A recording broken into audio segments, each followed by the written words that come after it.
दवाई क्या? अरे आपका बुखार 104 हो गया है, डॉक्टर को बुलाऊं? नहीं नहीं 105 आएगा तब भेज देना।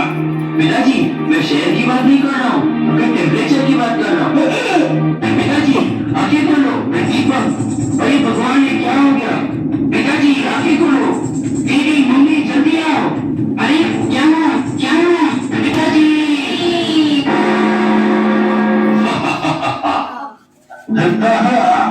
आपको कौन हो और मुझे कहाँ ले जा रहे हो?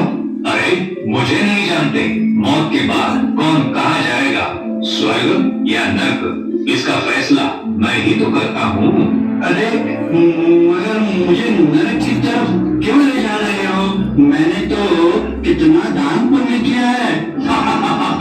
अच्छा, लेकिन आपका कोई भी पुण्य कर्म चित्रगुप्त के झोपड़ी में क्यों नहीं है? ऐसे कैसे हो सकता है? मैंने तो 10 साल से गांव वालों को इतना स्वादिष्ट भोजन खिलाया है, गांव वालों ने जिंदगी में इतना बढ़िया भोजन कभी भी देखा भी नहीं होगा। लेकिन आपने किस खुशी में भोजन कराया? उससे क्या लेना देना? इतने लोगों को भोजन कराया, ये तो पुण्य का काम हुआ ना। फिर भी यह बताओ किस खुशी में खिलाया? महाराज, सेठ करमचंद जी ने 10 साल में 6 शादियां की है और उसी सिलसिले में इन्होंने गांव वालों को भोजन कराया है। क्या 6 शादियां? क्या करें, इन्हें बेटा ही चाहिए था ना, बेटी हुई तो पत्नी को ही बदल डाला। अरे वाह कामदेव जी, आपको प्रणाम। अब समझे नर्क की तरफ क्यों ले जा रहे हैं? अरे रुकिए रुकिए जरा सुनिए, मेरा एक बड़ा कारखाना भी है, उसमें 100 कारीगर काम करते हैं, जिससे उनका परिवार चलता है। यह तो बड़ा ही पुण्य का काम है, लेकिन आप जानना चाहते हो आपके बारे में आपके कारीगर क्या कहते हैं? लो सुन लो। इतने दुखी क्यों? नौकरियां तो सलामत है ना? अरे कहाँ बताई, नौकरियां तो सलामत है। हमारे सेठ जी तो दिन भर चिल्लाते रहते हैं, गालियां भी देते हैं। कितना भी बढ़िया काम करो तो भी गाली भी खाना पड़ता है। हमारी मजबूरी है ना, एक तो पगार भी कम है और ऊपर से सेठ जी की गालियां भी। 3 साल से गाँव में सूखा पड़ा है ना, खेती भी तो नहीं कर सकते, मजबूरन बीवी बच्चों को संभालने के लिए नौकरियां करनी पड़ रही है। सुना सेठ क्रोध महाधीश, आपके पुण्य की कहानी? ठीक है, इस बात को छोड़ो, मैंने गांव में जो गौशाला बनाई है उसका क्या? ठीक है, यह भी तो पुण्य का काम है, आओ वो भी तो देख लेते हैं। सेठ जी, हमने तो सरकार से 1000 गैया पालने की जमीन रोकत करी थी, लेकिन हमारे पास सिर्फ 500 ही गैया है। कोई बात नहीं, 500 या 1000 सब एक ही है, कोई फर्क नहीं पड़ता। कौन गिनने वाला है? बचा हुआ जमीन पर गोदाम बनाएंगे और कारखाना का सामान रखवा देंगे। अगर कोई ट्रैक्टर आया तो उसे चाय पानी देकर भर देना। अरे वाह सेठ श्री लोहाधीश, कुछ याद आया? और भी कुछ कहना है? ठीक है, मैंने और भी कितना धर्म का काम किया है। गए साल मैंने स्टूडेंट ऑफ द ईयर के लिए गांव के कॉलेज में एक गोल्ड ट्रॉफी देने का आयोजन किया था।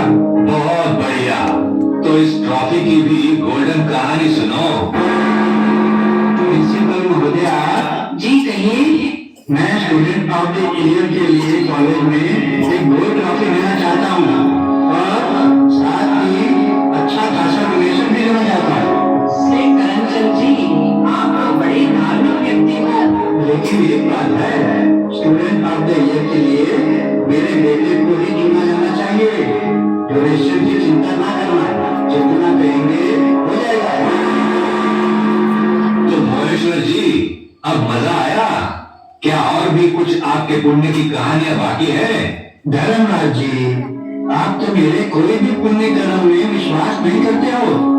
मैंने तो गांव वालों के लिए अस्पताल भी खोला है, जहाँ कितनों का मुफ्त इलाज होता है। जरूर आपने अस्पताल खोला है, लेकिन उसकी भी कहानी जरा याद कर लो।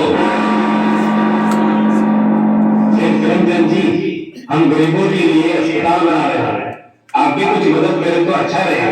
ठीक है, आप मुझसे कितनी उम्मीद रखते हो? यही कुछ 50 लाख। अच्छा है, मैं 50 लाख तो दे दूंगा, लेकिन अस्पताल मेरे खानदान के नाम पर ही होना चाहिए और ऑपरेशन थिएटर को मेरा ही नाम दिया जाए। ठीक है सेठ जी, आप 70 लाख देंगे तो हम जरूर वही करेंगे जैसा आप कहेंगे।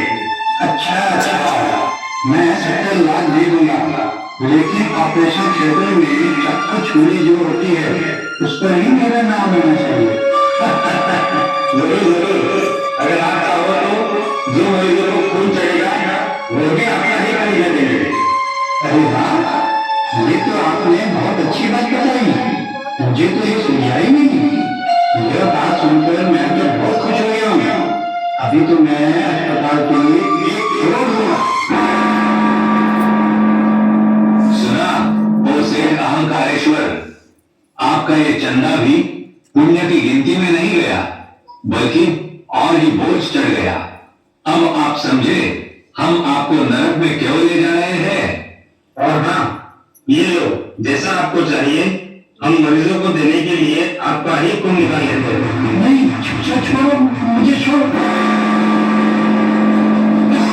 बचाओ, मुझे बचाओ।